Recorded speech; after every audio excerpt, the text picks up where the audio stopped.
Mr. Nescott, is the government prepared to make its opening statement? I am, Your Honor. Very well. Thank you, Your Honor. Mr. Baum. Good afternoon. I have been introduced to you already. I am Greg Nescott. I am an assistant United States attorney. My role in all of this is pretty straightforward. In an hour or so, I'm going to start calling witnesses to the stand.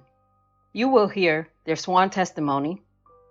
There will be exhibits, evidence, physical documents presented through the witnesses.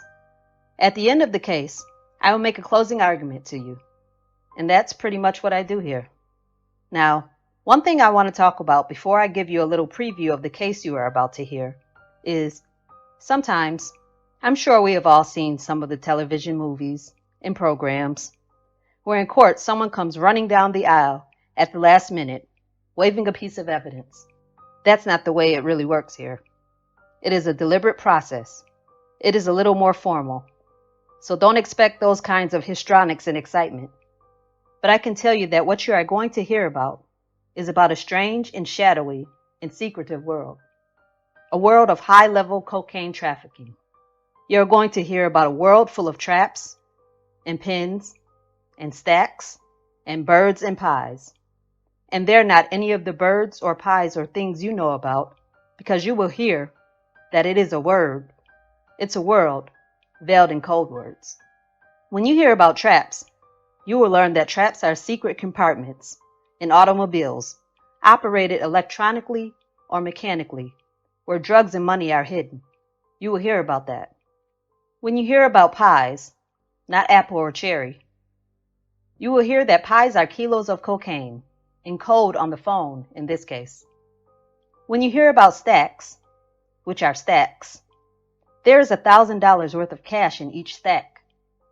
You will hear about pins, which are pin registers.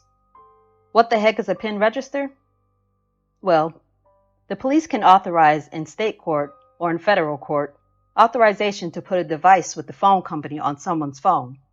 It is not a wiretap. It simply shows what number is calling what other number. Then it prints out lists. So these are pin registers. You will hear about pin registers all through this case. And you will see some documents at the end of the case that talk about pin registers. You will also hear about birds. And birds in this case are like pies, kilos of cocaine. It's a world in this case of thousands of kilos of cocaine. Kilo, if you remember your metric system, is 2.2 pounds, thousands of kilos of cocaine. It's a world with millions of dollars stuffed into duffel bags. And it's a world of the boss. That man, Terrance Cole.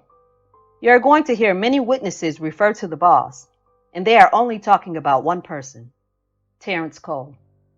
This chart is what the government is going to prove to you, the conspiracy, the drug conspiracy that existed. I know you in the back row, maybe even in the front row. It is hard to see these pictures. Later on, you will each receive a copy of it through the trial, so you will be able to see some of the names and faces.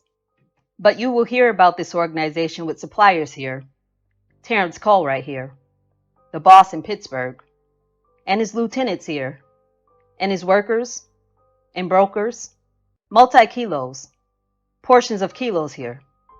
And at the bottom, the users, the junkies, the customer base, people out on the street. I would like to give you a little bit of an overview about this case, an overview of how it all fits together and what the government will show to you. You will hear that Terrance Cole started out, not surprisingly, as a small-time drug dealer in the Hazelwood area in Montview Heights, which is near Whitaker, near Kennywood Park, over there in Allegheny County. You will hear that he moved up slowly in the late 80s, but then by 1990-91, he hit the jackpot. Now, why did he hit the jackpot? Well, because he became introduced to someone by the name of Lowell Bunny Hines from New York City.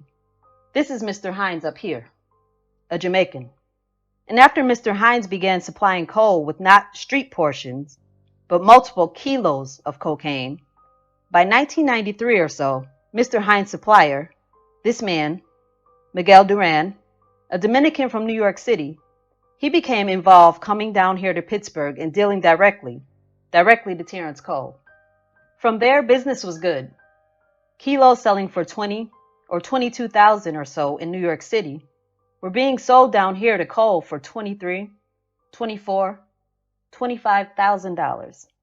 You will hear that there were shipments that started out at 20 kilos, 30, 40, 50, 100 kilo shipment at a time, and at a figure of $20,000 a kilo. You're talking about $2 million worth or more of cocaine in one shipment to Terrance Cole. You will hear that Terrance Cole trusted very few people.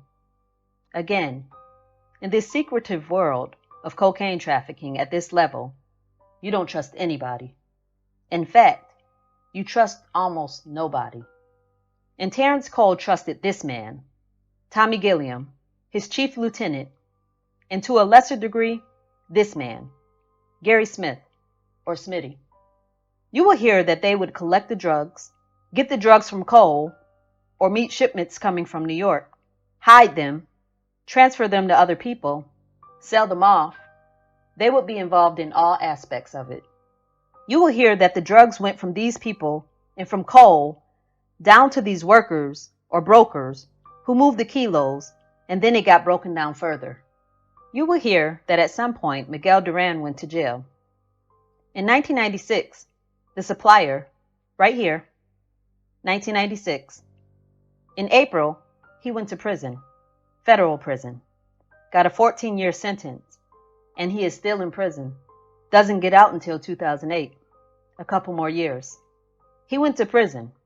You will hear, at some point, Terrance Cole had an alternate supplier. This man, Odell Woods, out in California. Odell Woods was a relative of Cole's.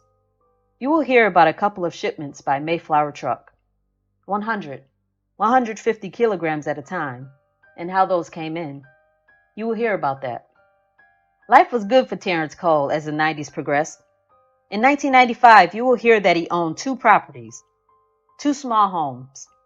By 2002, a little over 5 years later, he owned 17 properties in Allegheny County that are worth $1 million or more together.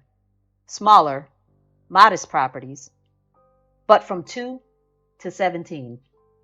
You will hear that the quantity of cocaine that Terrance Cole and his people distributed through this conspiracy was in excess of 2,000 kilograms.